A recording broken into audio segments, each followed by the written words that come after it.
আজকে সকালে আমরা একটা অনাকাঙ্ক্ষিত অপমৃত্যুর সংবাদ শোনার পরে প্রশাসনের ঊর্ধ্বতন কর্তৃপক্ষকে বিষয়টা অবগত করেছি।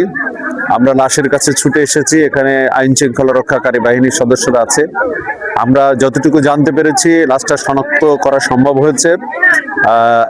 এই লাশের মানে যা স্ত্রী, গত ব্যক্তির স্ত্রী হিসাবে যিনি এখানে পরিচয় দিয়েছেন, তার স্বামীর নাম হচ্ছে তপন, আর স্ত্রীর নাম রূপা। বাড়ি পিতার নাম মুজিবুর রহমান, বাড়ি হাড়াভাঙা হিন্দুপাড়া।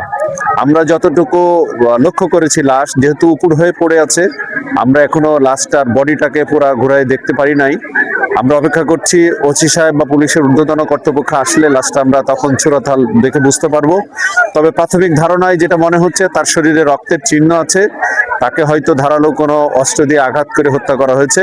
এই বিষয়টা সুষ্ঠু তদন্তের মাধ্যমে আইন শৃঙ্খলা রক্ষাকারী বাহিনীর সদস্যরা সুষ্ঠু বিচার করবেন এই প্রত্যাশা করছি।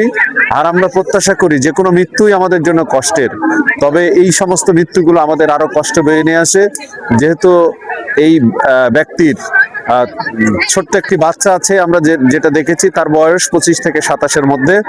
এই ছোট্ট জীবনে সে এই পৃথিবী থেকে চলে গেল।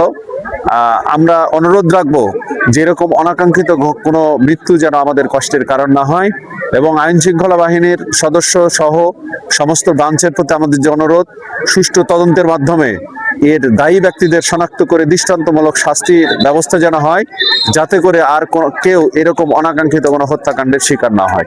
ধন্যবাদ।